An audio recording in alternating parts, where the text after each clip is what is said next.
This is doctor Sushma Peruri, colorectal surgeon. So, laxatives అంటే ఏంటంటే, మన మోషన్‌ని ఫ్రీగా ఏ ఇబ్బంది లేకుండా పాస్ చేసేటట్టు చేసేవే లాక్సేటివ్స్ అంటాం. సో, ఇందులో చాలా రకాలుంటాయి. జనరల్‌గా లాక్సేటివ్స్ అనేవి ఎప్పుడు ఇస్తామంటే, సో, మనం డైటరీ మోడిఫికేషన్స్ అన్నీ చేసి, లైఫ్ స్టైల్ మోడిఫికేషన్స్ చేసిన తర్వాత కూడా కాన్‌స్టిపేషన్ కరెక్ట్ అవ్వట్లేదు అంటే, అప్పుడు లాక్సేటివ్స్ ఇస్తాం. ప్రెగ్నెన్సీలో కూడా కాన్‌స్టిపేషన్ కామన్ కాబట్టి, ప్రెగ్నెన్సీ అండ్ పోస్ట్ డెలివరీ అప్పుడు కూడా లాక్సేటివ్స్ ఇస్తాం.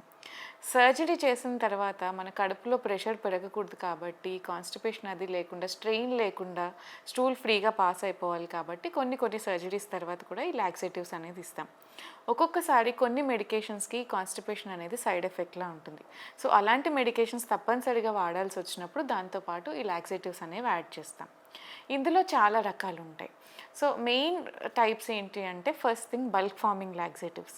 ఈ బల్క్ ఫార్మింగ్ లాక్సేటివ్స్ ఏంటంటే మోస్ట్‌లీ ఫైబర్ సప్లిమెంట్స్. చాలామందికి సిలియం, ఇస్ఫాగ్లా ఇవన్నీ తెలిసే ఉంటాయి.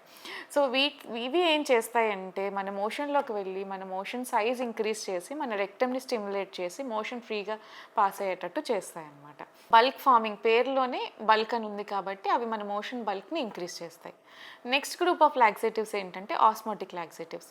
ఆస్మోటిక్ లాక్సేటివ్స్ ఏంటంటే ఇవి మన మోషన్‌లోకి వెళ్ళి వాటర్‌ని అబ్జార్బ్ చేసి మోషన్ ఈజీగా సాఫ్ట్ అయ్యి ఈజీగా పాస్ అయ్యేటట్టు చేస్తాయి. నెక్స్ట్ థింగ్ ఏంటంటే స్టిమ్యులెంట్ లాక్సేటివ్. కొంతమందికి పేగులో కదలికలు తగ్గిపోవడం వల్ల కూడా ఈ కాన్‌స్టిపేషన్ అనేది చాలా ఎక్కువగా చూస్తూ ఉంటాం. సో, అలాంటి వాళ్ళకి ఈ స్టిమ్యులెంట్ లాక్సేటివ్స్ అనేవి ఇస్తూ ఉంటాం.